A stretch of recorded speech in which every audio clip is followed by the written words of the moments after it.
নমস্কার বন্ধুরা, আমি বাপন ঘোষ, ফাউন্ডার অফ পাইরাক্সেল। বন্ধুরা, যেমন কথা বলবো সেকশন 8 মাইক্রো ফাইন্যান্স কত টাকা দিয়ে শুরু করা উচিত বা অ্যাকচুয়ালি কত টাকা লাগে। তো আমরা লাগাতার সেকশন 8 মাইক্রো ফাইন্যান্স নিয়ে ভিডিও বানাচ্ছি। শিক্ষাগত যোগ্যতা কি কি লাগে, ডকুমেন্টেশন কি কি লাগে, এবং সেকশন 8 মাইক্রো ফাইন্যান্সের যত রকম কোয়েরি রয়েছে সেগুলো নিয়ে আমরা ভিডিও বানাচ্ছি। যদি ভিডিওগুলো আপনারা না দেখে থাকেন, চ্যানেলে গিয়ে ভিডিওগুলো দেখতে পারেন, বা লিঙ্ক আমি দিয়ে দেবো ডিসক্রিপশন, সেখানে গিয়ে আপনি দেখতে পারেন। তো আজকে আমরা যেমন কথা বলবো সেকশন 8 মাইক্রো ফাইন্যান্স অ্যাকচুয়ালি কত টাকা দিয়ে শুরু করা উচিত, এবং এখানে গভর্নমেন্টের কি রুলস রয়েছে, কত টাকা দিয়ে শুরু করা উচিত, এবং কত টাকা ক্যাপিটাল দিয়ে আপনার ব্যবসা শুরু করা উচিত, বা কার এই কোম্পানি খোলা উচিত, কার কাছে কত টাকা থাকলে। তো সেটা নিয়ে আমরা ভিডিও শুরু করার আগে সবার আগে আপনাকে যারা ছোট্ট অনুরোধ, যদি চ্যানেলে আপনি নতুন হয়ে থাকেন অবশ্যই চ্যানেলটি সাবস্ক্রাইব করে নেবেন, আর যদি ভিডিওটি ভালো লাগে অবশ্যই একটা লাইক করবেন, আর শেয়ার অবশ্যই করবেন, যাতে আপনার মতো আপনি এখন ভিডিওটি দেখছেন যারা এই সম্পর্কে জানে না বা জানতে চায় তাদের যাতে উপকার হয়। তো চলুন ভিডিওটি শুরু করি। সবার আগে আমি বলে রাখি সেকশন 8 কোম্পানি আপনাকে কি সেটাকে বুঝতে হবে। সেকশন 8 কোম্পানি হচ্ছে এনজিও এবং প্রাইভেট লিমিটেডের সংমিশ্রণ। এর যত সুযোগ সুবিধা এনজিওর পাওয়া যায়, আর যে কমপ্লায়েন্স যেগুলো রয়েছে, মানে আইন বা এবার এর মেনটেন্স যেটা আছে, সেটা সম্পূর্ণ প্রাইভেট লিমিটেডের। তো এটা সেকশন 8 যেটা কোম্পানি নাম হয়েছে, এই কোম্পানিটা আগে ছিল 25, সেকশন 25 ছিল, যখন ডাইরেক্টলি ট্রাস্ট, সোসাইটি এবং আপনার এনজিও, যে কোনো রকম এনজিও দিয়ে মাইক্রো ফাইন্যান্স করা যেত একটা সময় ছিল। তো সেই সময়টাকে আমরা বলি থাকি মাইক্রো ফাইন্যান্সের স্বর্ণযুগ। সেই সময়তে যত কোম্পানিগুলো সব এনবিএফসি হয়েছে, যেমন বন্ধন হয়েছে, স্পন্দনা হয়েছে, উজ্জীবন আপনার জানা স্মল ফাইন্যান্স ব্যাংক হয়েছে। তো এরা সবাই একটা সময়তে এনজিও ছিল, নর্মাল ছোটখাটো কাজ করতো সেখান থেকে। তখন এনজিও যেমন আপনার কেডিএস, আমাদের ওয়েস্ট বেঙ্গলের উদাহরণ। তো এরা একটা নর্মাল সোসাইটি থেকে আজকে কিন্তু অনেক বড় জায়গায় পৌঁছেছে। তখন ডিপোজিটও নেওয়া যেত, তখন আপনার মাইক্রো ফাইন্যান্সে লোনও দেওয়া যেত, অনেক পাবলিকের টাকা নিয়ে করা যেত। এখন অনেক নিয়ম কানুন ডানা ছেটে দেওয়া হয়েছে, অনেক নিয়ম কানুন এখন আর নেই, চেঞ্জেস হয়েছে। যেমন এখন আপনি ডিপোজিট নিতে পারবেন না, তখন ডিপোজিট নেওয়া যেত, তখন ইন্টারেস্ট অনেক বেশি নেওয়া যেত, কোনো বাধ্যবাধকতা ছিল না, ট্যাক্স এত ছিল না। তো আমাদেরকে জিনিসটাকে বুঝতে হবে আমরা কি রেজিস্ট্রেশন করছি, তারপরে আপনি আরো একটু বেশি ক্লিয়ার হবে। তো যেমনটা আমি বললাম, আগে এটা সেকশন 25 ছিল, সেটা এখন সেকশন 8 হয়েছে। এবং সেকশন 8 হওয়ার পরে কি কি পরিবর্তন হয়েছে, সেকশন 8 হওয়ার পরে পরিবর্তন হয়েছে। আগে যখন সেকশন 25 ছিল তখন ডাইরেক্টলি মাইক্রো ফাইন্যান্স শব্দটা নামের সঙ্গে লেখা যেত, মাইক্রো ক্রেডিট শব্দটা লেখা যেত। এখন কিন্তু আর লেখা যায় না। তখন directly XYZ micro finance foundation বা অ্যাসোসিয়েশন এরকম লেখা যেত। এখন যেটা হয়ে গেছে মাইক্রো সার্ভিস ফাউন্ডেশন বা সার্ভিস ফাউন্ডেশন। মাইক্রো ফাইন্যান্স কথাটা ডাইরেক্ট এর পিছনে না, এই নিয়ম চেঞ্জ করার পিছনে অনেক কারণ আছে। একটা কারণ আপনাকে বলি, মানে ধরুন আপনি এনবিএফসি করেছেন 2 কোটি টাকা দিয়ে, আমি সেকশন 8 কোম্পানি করেছি 1.5 লাখ টাকা দিয়ে।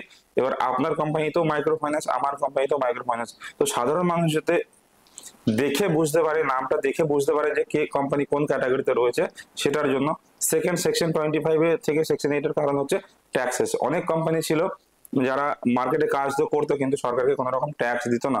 এবার যেহেতু সরকারের, আমরা সবাই সরকারের লোক, আমরা জনতা সবাই সরকারের ইনকাম করছি, সরকারকে ট্যাক্স দিচ্ছি, এবং তাদের কাছ থেকে আপনি ইনকাম করছেন, ইনকাম করে সরকারকে আপনি ট্যাক্স দিচ্ছেন না, যাতে এই অসাধু লোকগুলো যারা ব্যবসা করে সরকারকে ট্যাক্স দিচ্ছে না তাদেরকে ট্যাক্সের আওতায় আনা হয় বা আনা যায়, সেই কারণে কিন্তু সেকশন 8 করা হয়েছে।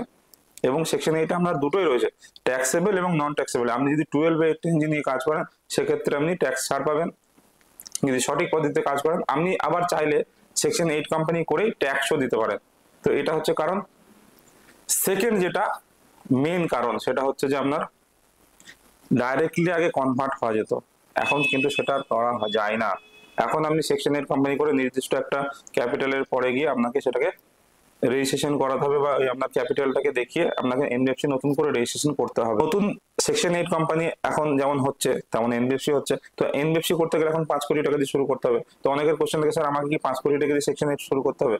এবং সেকশন 8 কোম্পানি রেজিস্ট্রেশন করা, প্রাইভেট লিমিটেড কোম্পানি রেজিস্ট্রেশন করার পদ্ধতি একদম সেম, ডকুমেন্টেশন সেম, ডকুমেন্টেশন নিয়ে আলাদা ভিডিও বানানো আছে, এবং আপনার এডুকেশন কোয়ালিফিকেশনেও আলাদা ভিডিও বানানো আছে, ওর এডুকেশন কোয়ালিফিকেশন সেম। পার্থক্য হচ্ছে এটা আপনি কোন ক্যাটাগরিতে রেজিস্ট্রেশন করছেন। নর্মাল সেকশন 8 কোম্পানি হয় অ্যাজ এ এনজিও, তারপর সেটাকে কনভার্ট করে, আগে যেমন ক্লাসও চেঞ্জ করা যেত, 65 করা যেত, এখন হচ্ছে না, কিছু স্টেটে এখনো হয়, বাইরের স্টেটে দিল্লির সাইডে, ইউপি সাইডে, আমাদের ওয়েস্ট বেঙ্গলের ক্ষেত্রে হচ্ছে না। তারপর সেটাকে অবজেক্ট চেঞ্জ করে MGT 14 করিয়ে তারপর সেটা মাইক্রো ফাইন্যান্সে কনভার্ট করে মাইক্রো ফাইন্যান্স করানো হয়। তো এবার কথা হচ্ছে যে ক্যাপিটাল কত টাকা দরকার। দেখুন, কোম্পানি যখন আপনি রেজিস্ট্রেশন করেন শুরুতেই আপনি 15 লাখ বা তার বেশিও করতে পারেন, যেটা আমরা সাজেস্ট করি 15 লাখ পেড আপ ক্যাপিটাল, এবং তার সাথে আপনি 1 লাখ বা 2 লাখ পেড আপ ক্যাপিটাল করতে পারেন। অথরাইজ ক্যাপিটাল 15 লাখ করে 1 বা 2 লাখ। এবার এখানে কি কোনো ম্যান্ডেটরি কিছু রয়েছে? যেমন নিধির ক্ষেত্রে আগে ছিল 5 লাখ টাকা পেড আপ ক্যাপিটাল এবং 5 লাখ অথরাইজ করতেই হতো বাধ্যতামূলক, এবং 1 বছর পরে গিয়ে সেটাকে বাড়িয়ে 10 লাখ করতে হতো। রিসেন্ট এখন তো নিধি কোম্পানি রিসেন্ট বন্ধ হচ্ছে, তার আগে ছিল করেছিল 20 লাখ, এমসিএ থেকে করে দিয়েছিল যে 20 লাখ পেড আপ ক্যাপিটাল আপনাকে পেড আপ করতে হবে, 20 lakh authorize capital liquid money দিয়েই আপনাকে শুরু করতে হবে। সেক্ষেত্রে গভর্নমেন্ট ফিসও অনেক লাগছিল এবং এটা বাধ্যতামূলক ছিল যে আপনার কাছে 20 লাখ টাকা লিকুইড থাকতেই হবে, কারণ যে পেড আপ ক্যাপিটালটা আপনি করেন সেটাকে কোম্পানি হওয়ার পরে ব্যাংক অ্যাকাউন্টে জমাও করতে হয়। তো সেম সেকশন 8 এর ক্ষেত্রে কি এরকম কোনো বাধা নিয়ম আছে যেটা আপনাকে করতেই হবে? না, সেকশন 8 এ এরকম কোনো বাধা নিয়ম নেই যে আপনাকে 1 লাখ দিয়ে করতে হবে বা 30 লাখ দিয়ে করতে হবে বা 50 লাখ দিয়ে করতে হবে। আপনার কাছে যেটুকু টাকা আছে 1 লাখ বা 2 লাখ বা 5 লাখ যেটা আপনার কাছে লিকুইড আছে সেটা দিয়েই আপনি সেকশন 8 রেজিস্ট্রেশন করতে পারেন। অথরাইজ ক্যাপিটাল 15 লাখ হতে পারে, পেড আপ যেটা আপনার কাছে হাতে রয়েছে সেটা দিয়ে আপনি শুরু করতে পারেন। তো আমরা এটার সাপোর্ট নিয়ে বলতেই পারি যে section 8 micro finance company registration করার জন্য কোনো মানে লিকুইড মানি বলুন বা পেড আপ ক্যাপিটালের কোনো বাধ্যবাধকতা নেই বা কোনো লিমিট বা আপার লিমিট বা লোয়ার লিমিট কিছু নেই। আপনার কাছে যেটা আছে আপনি সেটা দিয়ে সেকশন 8 মাইক্রো ফাইন্যান্স শুরু করতে পারেন। তো এটা আশা করি সবার ক্লিয়ার হয়েছে, কারণ এইটা নিয়ে বারবার সবাই কনফিউজ হয় যে আমি এবার আরেকটা যেটা হয় সমস্যা, অনেকের অলরেডি ব্যবসা আছে, মার্কেটে ব্যবসা চলছে, উইদাউট রেজিস্ট্রেশন অনেকে ব্যবসা করে, তারপরে তিনি রেজিস্ট্রেশনের জন্য আসে। তো সেক্ষেত্রে কি সমস্যা হয় যে স্যার মার্কেটে তো আমার 10 লাখ টাকা অলরেডি মার্কেটে খাটছে, কিন্তু এই মুহূর্তে আমার হাতে ক্যাপিটাল নেই, আমার কাছে 50,000 1 লাখ ক্যাপিটাল আছে বা কালেকশন আছে সেটা আছে, বা যদি আমি কালেকশন করতে যাই আমাকে 10 দিন বা 1 মাস লোন বন্ধ রাখতে হবে। তাদেরকে আমরা সাজেস্ট করি বা আপনাদেরকে আমি ভিডিওর মাধ্যমে বলতে চাইছি যে আপনার কাছে যতটুকু আছে ততটুকু পেড আপ আপনি করিয়ে নিন, তারপর আপনি বাড়িয়ে নেবেন।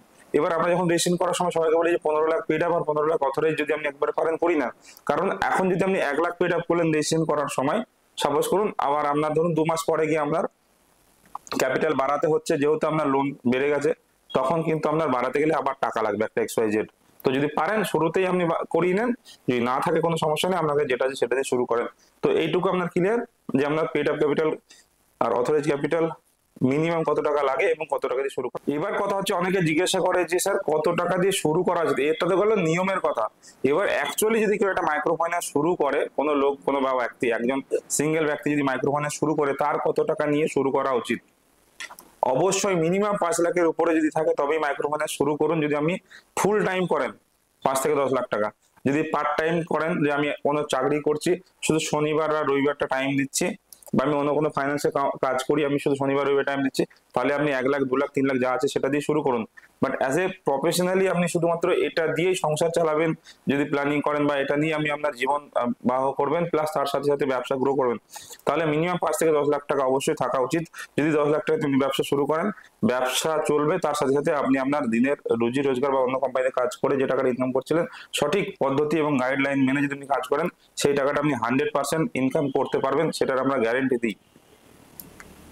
এর বাইরে কোম্পানি সম্পর্কে, সেকশন 8 কোম্পানি সম্পর্কে, প্রাইভেট কোম্পানি সম্পর্কে, পাবলিক লিমিটেড কোম্পানি, যে কোনো এমসিএ রিলেটেড বা কোনো কোম্পানি রিলেটেড কোনো যদি সমস্যা হয় আপনারা ডাইরেক্টলি আমাদেরকে ফোন করতে পারেন, অফিস এসে যোগাযোগ করতে পারেন, বা এর বাইরে যদি কিছু জানা থাকে কমেন্ট সেকশনে গিয়ে কমেন্ট করতে পারেন, কি সম্পর্কে আপনি জানতে চান সেটা নিয়ে আমরা অবশ্যই ভিডিও করব। মাইক্রো ফাইন্যান্স কোম্পানি সফটওয়্যার থেকে শুরু করে A to Z, ESI, PF থেকে শুরু করে যে কোনো সাহায্যের জন্য আপনারা আমাদের অফিসে ভিজিট করতে পারেন, আমরা 100% আপনাদেরকে হেল্প করব। যদি ভিডিওটি ভালো লেগে থাকে অবশ্যই ভিডিওটি লাইক করবেন, চ্যানেলে নতুন চ্যানেলটি সাবস্ক্রাইব করবেন। ভালো থাকবেন, দেখা হবে একটা নতুন ভিডিওতে। ধন্যবাদ।